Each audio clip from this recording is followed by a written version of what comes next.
Good morning, greetings, and welcome to The Bright Side, your nutritional program dedicated to the understanding of the vast world of nutrition and nutritional supplementation. I am your host, Pharmacist Ben, nutritional pharmacist from Boulder, Colorado. I use nutritional supplements where other healthcare practitioners use toxic pharmaceutical drugs and sometimes deadly medical procedures. If you suspect that there are natural nutritional roads to your health and vitality and well-being and to addressing your health challenges, whatever they may be, but you don't know where to begin, you have come to the right place. As you listen to The Bright Side every day, you are more and more in control of your body, you are more and more knowledgeable, and you know you can overcome any health issue. That is why we are here every day on The Bright Side, helping clear up the sometimes confusing world of nutrition and nutritional supplementation. Over the last 32 years of practicing pharmacy, I have seen drug-free recoveries from diabetes, hypertension, obesity, skin diseases like psoriasis, eczema, rosacea, acne, digestive ailments, autoimmune issues of all kinds, recoveries that by the standards of modern medicine can only be called a miracle, but what is in the world of the body, what is in the world of biology, standard operating procedure. Because the human biological system is a healing system, a regenerating system. It is designed divinely to heal and renew itself on a moment-to-moment basis. And while some folks may call that a miracle, it really is just the way the body works. If you have questions about health, nutrition, prescription drugs, if you want to wean yourself off your meds and get on a good nutritional supplement program, comments or success stories you'd like to share, we want to hear from you on The Bright Side at 844-236-6010. 844-236-6010. We welcome your calls. We love hearing from you. And you don't have to have a health challenge or a question, just if you want to contribute to the conversation. If you've got something interesting to say, got a good take, we want to hear from you. 844-236-6010 is our number on The Bright Side. If you want to purchase any of the longevity products you hear advertised or recommended on The Bright Side, please go to my websites, brightsideben.com, pharmacistben.com, or criticalhealthnews.com. You can sign up to join the Brightside Ben team from pharmacistben.com, brightsideben.com, and criticalhealthnews.com by clicking on the Join the Team link on our web pages. We'd love to have you on the Brightside Ben team. If you want to work for yourself, work out of the home, supplement your income, or just get your products at the wholesale price, click on the Join the Team link at brightsideben.com, pharmacistben.com, or criticalhealthnews.com, or call the Brightside Ben phone team at 866-735-2470 for a one-time $25 fee. You can start your own business and help spread the word about the power and importance of a good nutritional supplement program. If you or your loved ones have benefited from the power of the longevity products, from the power of the Healthy Start Pack and the Fuchs Z and the Z Radical and the Ultimate Selenium and Ultimate Niacin and the Nightly Essence, if you've noticed that you've lost weight, you have more energy, you've gotten off your medication, now you can pay it forward. Help spread the word, and you can get paid for it while you do that. All for a one-time $25 fee. Call 1-866-735-2470 for more info. 1-866-735-2470. Okay, so we've been talking about glucuronic acid and glucuronidation. Just hard to say. Don't be intimidated because it's a very powerful concept, and we can use this major detoxification strategy, detoxification pathway they call it, in the body for our own benefit, for dealing with health challenges, all kinds of health challenges ranging from Alzheimer's disease to cancer to heart disease to autoimmune diseases, chronic fatigue, depression. Glucuronidation is a major detoxifier of the hormone estrogen. And I want to definitely maybe spend some time talking about that for a little bit. But yesterday at the end of the program, I got a call from a gal whose name escapes me, Kathy, I think. Hopefully she's listening. We're talking about microwave cooking. And she had said that I had mentioned in passing to a caller that you can microwave your eggs. You can take a couple of eggs, you can crack them into a plastic paper cup and stick it in the microwave, and then leave it in for 30 seconds, take it out, beat it up again, leave it in another 30 or 40 seconds. You get these perfect eggs. And all you got to do is throw out the cup when you're done. You can eat it right out of the cup. You can chop some onions in there and make like a mini scrambled egg deal. And scrambled eggs, by the way, typically are not a great way to cook your eggs because you're using high heat. So anyway, this gal kind of ripped into me a little bit. She's very nice. And she sort of just kind of gave me a little bit of a hard time about saying that suggesting microwaves, suggesting using a microwave. Now, I will say using a microwaves in general is probably not a great thing to be surrounded with microwaves or too many microwaves. They're very fast-moving waves, and the body isn't meant to be dealing with a whole bunch of microwaves, that's for sure. However, her point is that it's well known that microwave cooking destroys nutrients. Now, I've heard this before, that microwave cooking destroys nutrients, but I've never really it never really made sense to me, and I don't really pay attention to everything that I read on the internet unless it makes biochemical and biological and chemical sense to me.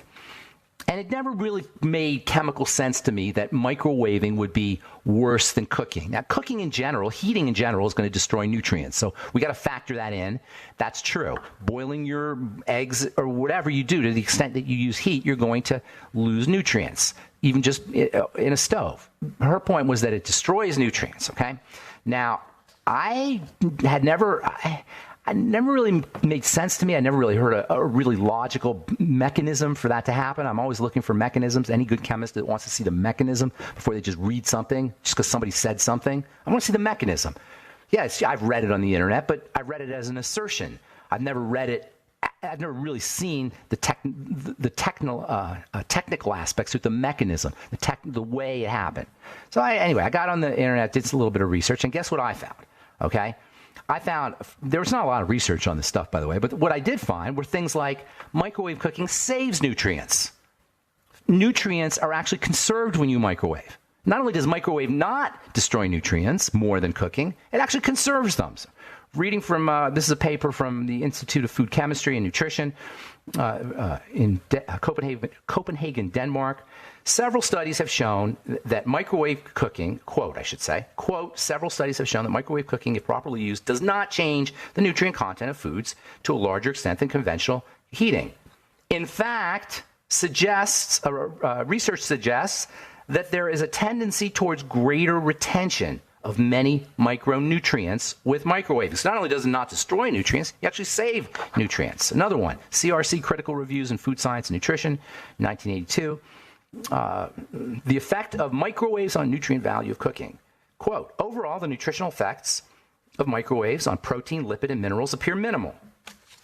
Continuing, it is concluded that there are only slight differences between microwave and conventional cooking on vitamin retention in foods. No significant differences exist between foods prepared by conventional and microwave methods. And then another paper, this one from the Journal of the American Dietetic Association, August 1985. Microwave cooking technology, let's get to the point here. This is really interesting. Quote, microwave cooked bacon had lower levels of nitrosamines, that's the bad stuff, than conventionally cooked bacon. However, the use of that's not what I want to read here. Studies show this is where I want to read. Quote, studies show equal or better retention of nutrients from microwaves as compared to conventional reheated foods for thiamine, riboflavin, pyridoxine, folacin, and ascorbic acid. That's basically the B complex and vitamin C. You save nutrients when you use a microwave. So the point I want to make here is not to, pick on anybody, but the point I want to make here is you just got to be careful about what you read. You got to understand, people make assertions all the time on the internet, claims all the time. There's so much nonsense. One of the things I talked about before, nonsense, is this idea that vitamin C is not vitamin C.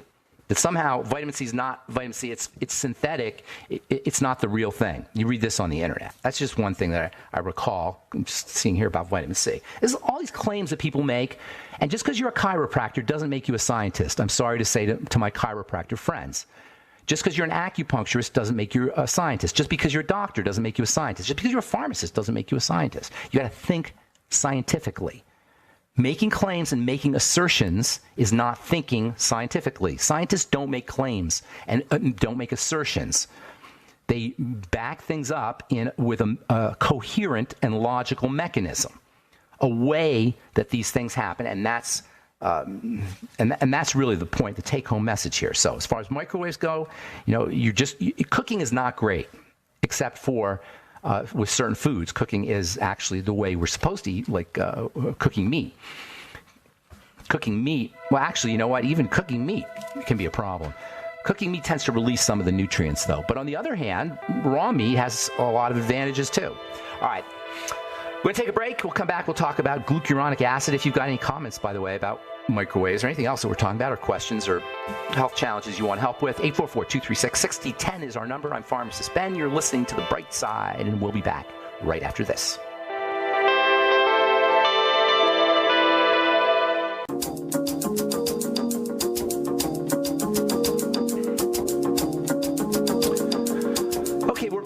Brightside, 844-236-6010 is our number, 844-236-6010. I am Pharmacist Ben. We're on the air Monday through Friday, 8 to 9 Pacific and 10 to 11 at Central Time, 24/7 on the archive pages at benfuchsarchives.com and brightsideben.com. You can also purchase longevity products at brightsideben.com, pharmacistben.com, and criticalhealthnews.com.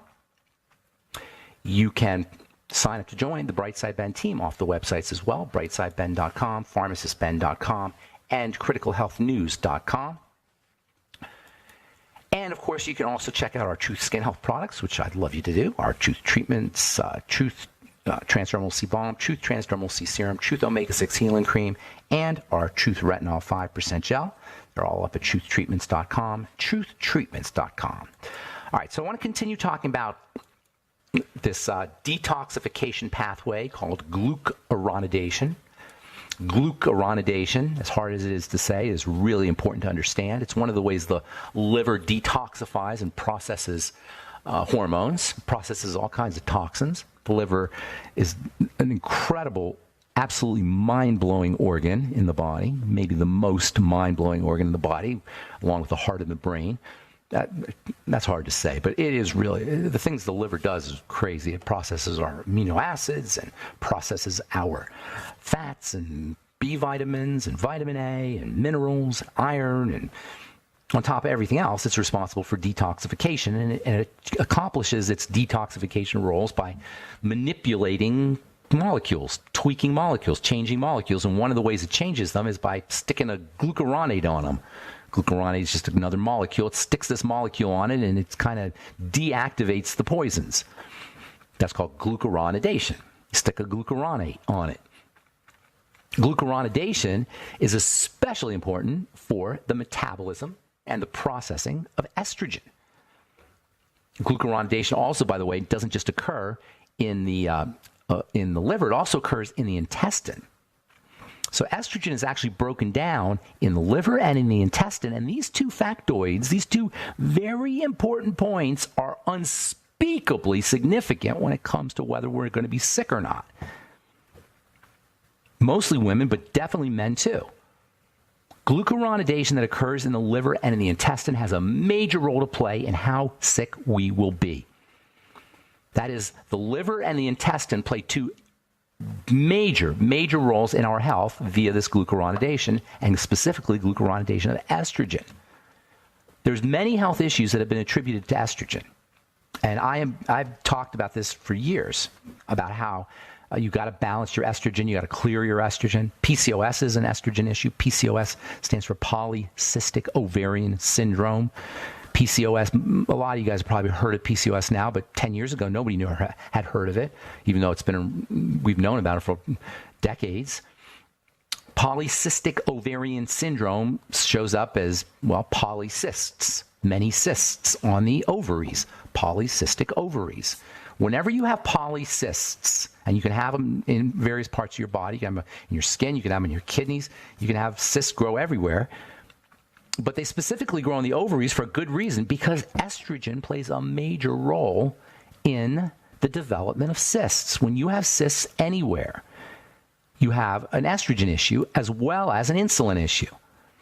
And polycystic ovarian syndrome is indeed an estrogen and also insulin issue. These two hormone issues go hand in hand.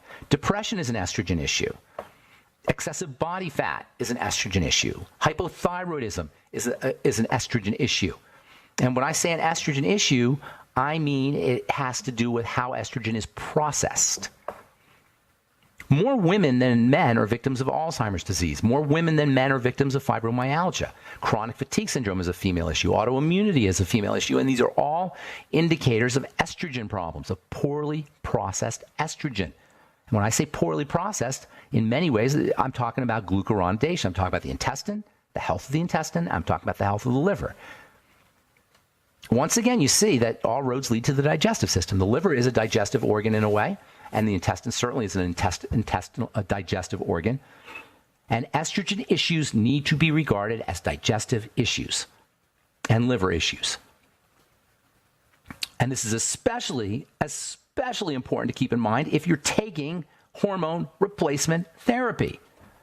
If you're taking a pharmaceutical estrogen and not metabolizing estrogen correctly, you are playing with fire. Even if you take so-called bioidentical hormones. This is where chiropractors and naturopaths and natural doctors who recommend so-called hormone replacement therapy because they think they're doing their patient good by going bioidentical, and a lot of doctors now and naturopaths think, oh, it's bioidentical. What they're not taking into account is if you have an intestinal problem or a liver problem, you are not going to process that estrogen correctly. And that's where HRT, hormone replacement therapy, becomes a really big problem. Oh, how many people do you think have an intestinal issue and a liver issue? Pretty much everybody.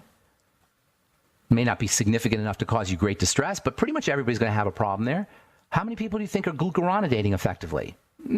Certainly it's not everybody who's taking HRT, and if you're not doing it correctly and you're taking HRT, or also, by the way, the birth control pill, which is like a mega dose of estrogen, at least HRT, they take into account physiologic doses. Birth control pill, the logic of the birth control pill is let's just pound the body with so much hormones, it doesn't have completely throws off the baby-making machinery. The baby-making machinery runs on hormones. So the logic of the birth control pill is let's just swamp the hormone system, just overwhelm it, saturate it, so it just doesn't know what to do and it just shuts down. That's how the birth control pill works. Now, when you think about it that way, that's what's happening pharmacologically. And when you think about it that way, you got to say, why? How could any doctor do that to a patient? And why would any patient do that? As convenient as the birth control pill is. And it's the same thing with pharmaceutical estrogen, and bioidentical hormone replacement therapy is only slightly better. And more, if you're on other drugs, now you've added to the glucuronidation. Glucuronidation occurs with drugs, and it occurs with burnt byproducts and alcohol. A lot of things get glucuronidated, and the system can be overloaded. So if you are taking drugs or drinking alcohol or smoking cigarettes, and by taking drugs, I'm talking prescription drugs. I'm not just talking about illegal drugs, although those too. But I'm talking prescription drugs that we get from the doctor. Those have to be glucuronidated. You see how the system becomes overloaded. This is where we really run into health problems, and they don't show up on the side effect profile. When a drug company does a side effect study, they do side effects on a certain dose of a certain drug. They don't take into account all the other drugs you're taking. They don't take into account the cigarette smoke and the lousy food and all the other ways, the liver problems, the intestinal problems, all the other things that happen to overload the body's detoxification systems that cause maybe heart diseases that have nothing to do with the side effect profile. You're more likely to get heart disease and have a heart attack, and you'll get a heart attack, and they'll say, well, we don't know what caused that heart attack, probably cholesterol. Nobody taking into account the whole nature of overwhelming the detox system, so more toxicity builds up in the body. And nutritional deficiencies, by the way, also play a role because it takes nutrition to process all these toxins, for the detoxification system to do its work. All right, 844-236-6010 is our number. I'm Pharmacist Ben. You're listening to The Bright Side. We'll be back after this.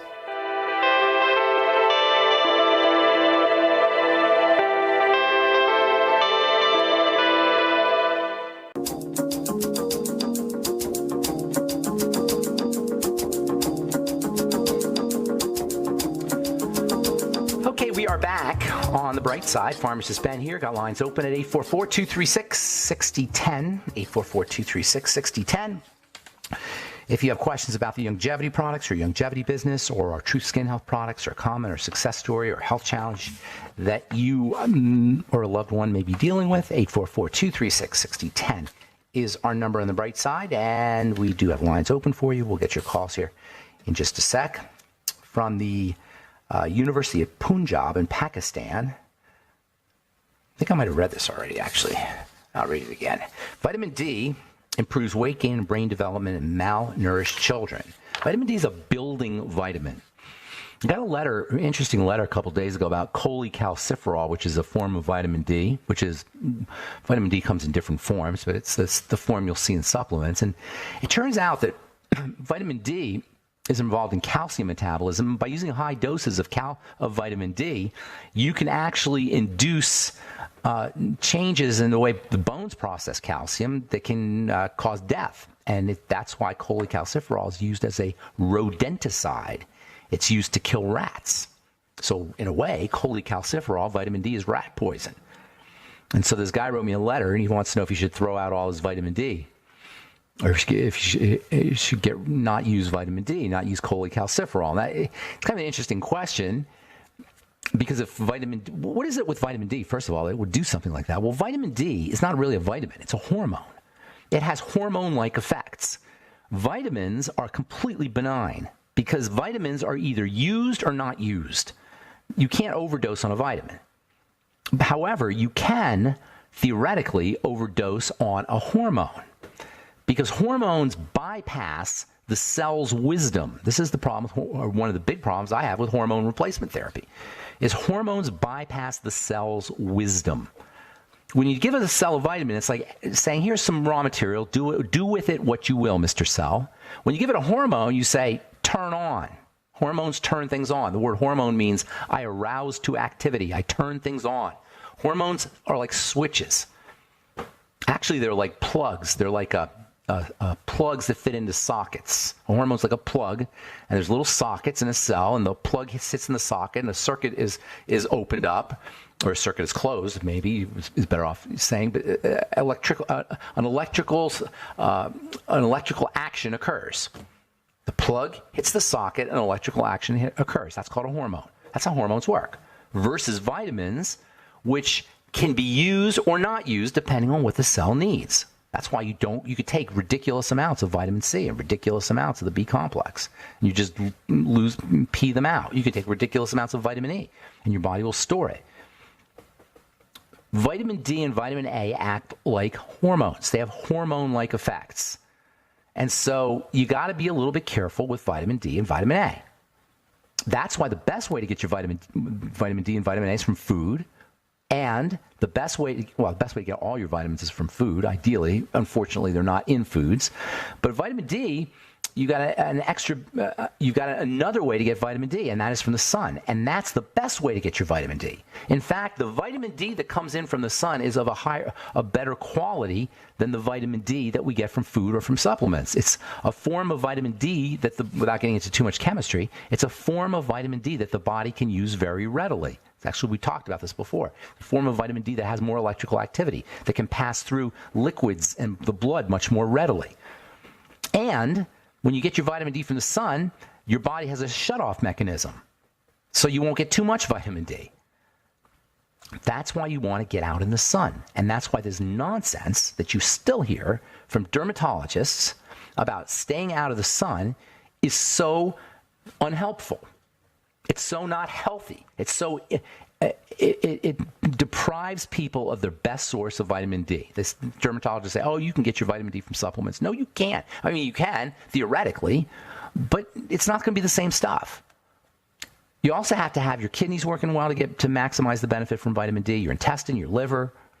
All of these systems have to be operating correctly. Once again, because remember, it's a hormone. So once again, showing that there's more to supplementing, and there's more to good nutrition than just taking pills. The entire system has to be operating pristinely. The entire system, that includes the digestive system especially, which includes the liver. And of course, probiotics are the key to the whole thing. Good bacteria are the key to the whole thing, especially when it comes to hormone processing, by the way, as we'll talk about tomorrow. Probiotics, the microbiome, plays a major role when it comes to estrogen processing. All right, let me read one more here, and then we'll get your calls, 844-236-6010.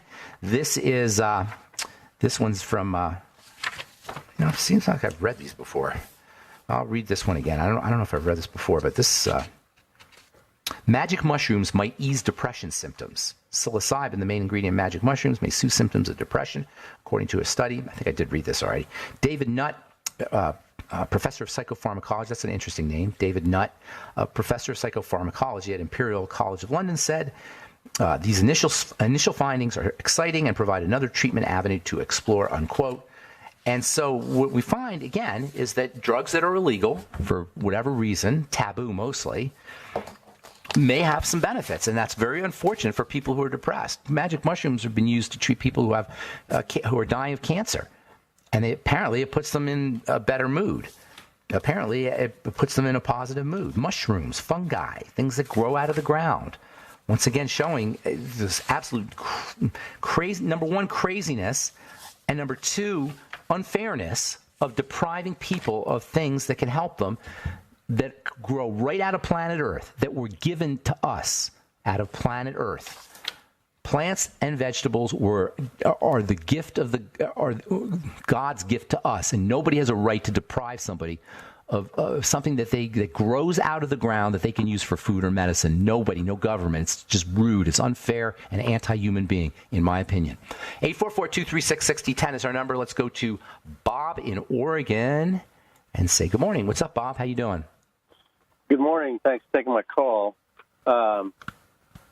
I've been with Longevity about 6 years, and I come across a really sticky one. I have a 17-year-old female. She's been through all the children's hospitals around here in Oregon and finally went to the Mayo Clinic. And here's what they came up with at the Mayo Clinic. Yeah. Idiopathic hypersomnia. She sleeps 20-plus hours a day. She sleeps a lot? Periodic. She sleeps. She sleeps a lot. Okay. Okay. So I love that diagnosis, though. That's really interesting. So it sounds idiopathetic. It sounds idiopathetic because it's basically a pathetically idiotic diagnosis, but it's not really idiopathic, which means right. Which means, you know what that means? Idiopathic? No. It means we have no idea what it is. Literally, idea. I'm not kidding you. That's literally the Latin. Idiopathic means idio. We have no idea. Pathic means something's wrong. We have no ideas. It's just the idea-making mechanism is not working. When you hear idiopathic hypertension or idiopathic hypersomnia, idiopathic before a word, that means we have no idea. I'm not kidding. That's literally what it means. I'm not being facetious. That's literally what it means. Sure. And then hypersomnia, hyper means a lot, somnia means sleep. So they have the nerve to diagnose her with, we have no idea why you're sleeping a lot. That's the diagnosis. Bob, is this the most ridiculous thing you've ever heard? This is how doctors work. This is how the medical model works. This is how diagnosis works. All right, so hang on and we'll discuss when we come back from our break. I'm Pharmacist Ben. 844-236-6010 is our number. You're listening to The Bright Side. We'll return right after this.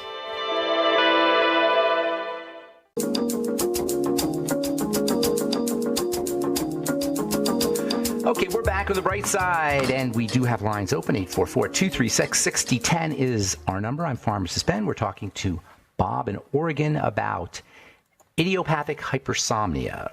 Hey, Bob. Yeah, I'm here. So, there's needing to sleep a lot is kind of a generic symptom. You can't really pinpoint it to any one thing. It's a sign that the body is basically under duress. It's pooped. It's working hard.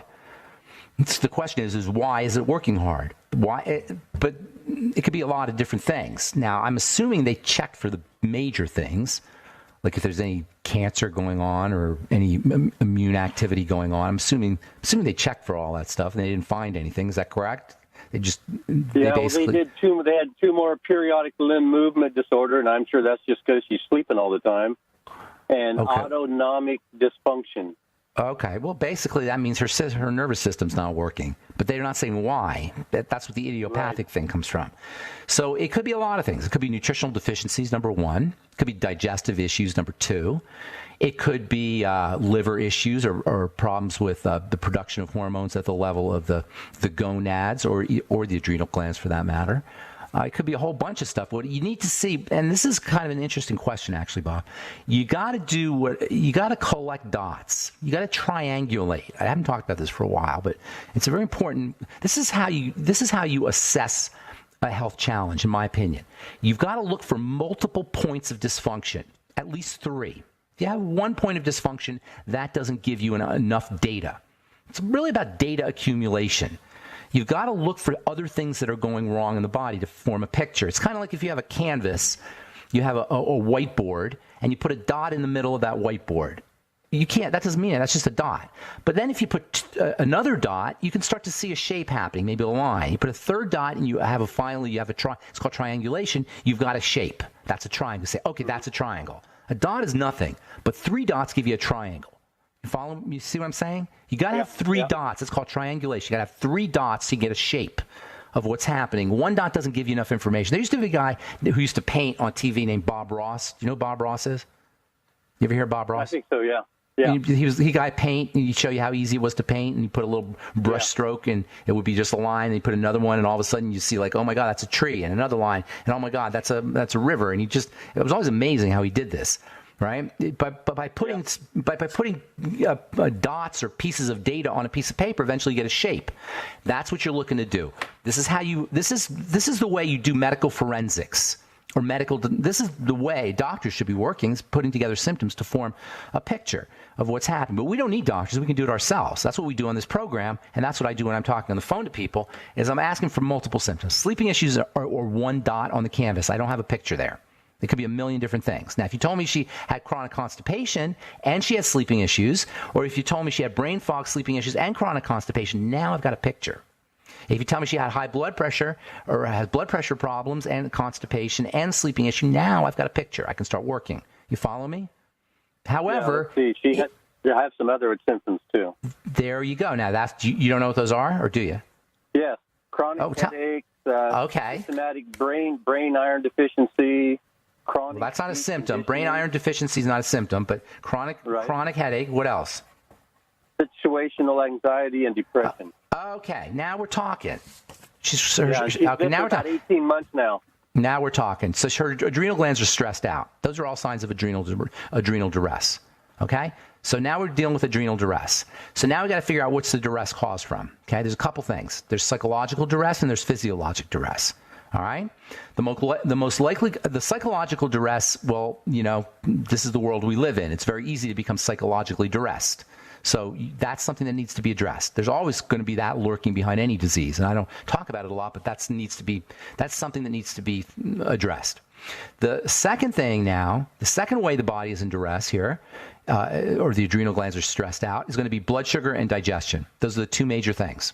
Okay? So I'd be working on her blood sugar, keeping her blood sugar stable. If she goes into what's called hypoglycemia, low blood sugar, that can cause issues, chronic hypoglycemia. If her insulin is super sensitive, that can be a problem. So you got to work on the blood sugar. The way you do that is a couple things. First of all, you don't eat foods that spike your blood sugar, that induce hypoglycemia. That's the most obvious thing, and that's the desserts and the cakes and the fast-burning sugary foods, even cereals and grains. And then also use nutrients that potentize insulin, so you don't need as much of it. Chromium, vanadium, the sweeties, B-complex. Especially B-complex. I'd be pounding the B-complex. Beyond Tangy Tangerine is a great source of B-complex. You can get a B100 capsule or tablet that you can use. You can use vegetable juices, which are good sources which is a good source of the B-complex. More protein and more fat, ketogenic diet. All of these are ways to stabilize blood sugar. And then the digestive system, of course, that's the major source of stress in the body. And if she's got I'd be looking for digestive problems. Absolutely. If you find those, then you've hit the nail on the head. So if you find digestive issues, but even if you don't, just work on the digestive system. Probiotics, good bacteria, less food, grinding up food, using more fiber, fermented foods, that kind of thing. Anything you do for digestive health. So the sleeping issue by itself doesn't give us enough information, but the fact that she's got headaches and the fact that she's got what was the other thing you said? You said headaches and something else. I forgot what you said, but whatever whatever it was, those lead me to believe that her adrenal glands are stressed out, that she's stressed. How's her skin, by the way?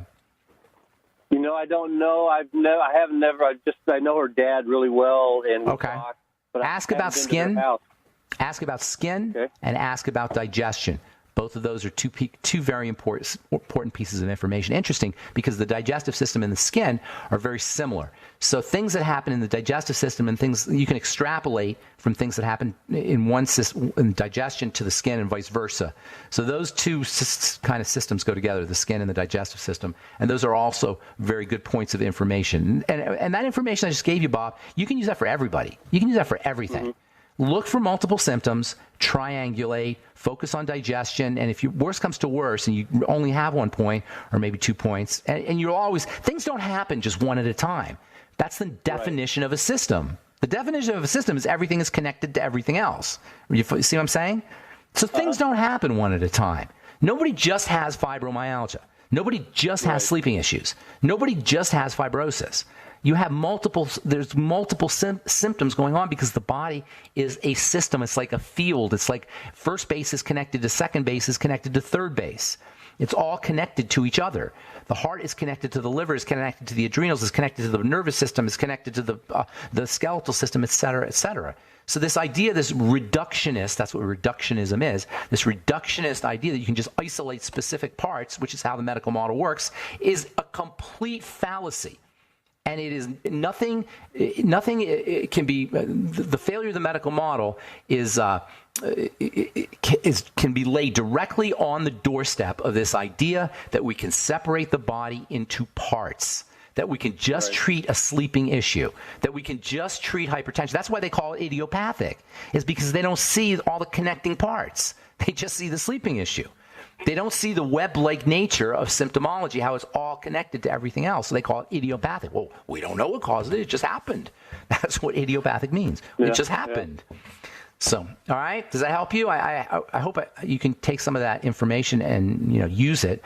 In addition to it just being theoretical, you can use some of those practical ideas. Blood sugar, work on the digestive system, B vitamins, et cetera. You know what else? Moving the circulatory system, amping up the zeta potential, the electrical energy in the circulatory system can help. So get her moving, get her on a rebounder, get her on some kind of exercise program, resistance training, have her build her body up.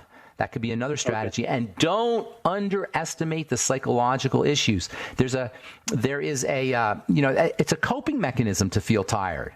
It's a way of coping with psychological duress to just feel tired. A lot of depressed people feel tired all the time. So that can happen. Hypersomnia can be a sign of depression. And it could be something like that. And depression, while it does have some physical correlates, is really something that has to be addressed at that level if you have depression. In addition to doing things physically, you always have to deal with emotional issues at that level, not just physiologically. But I hope that helps, Bob. Thank you so much for your call. Appreciate it. And that is it. We have, is this archived? Yeah, absolutely. It's archived. Go to benfuchsarchives.com. All the shows are archived. Great. Okay. Thanks so much. Thank you, Bob. Take care. All right, that's it for today on The Bright Side. Thanks for listening. Please check out my websites, brightsideben.com, pharmacistben.com, and criticalhealthnews.com for the longevity products, and truthtreatments.com for all our Truth Skin Health products. Have yourselves a wonderful, beautiful, awesome, spectacular day. I'm Pharmacist Ben. We will talk to y'all later. Bye for now.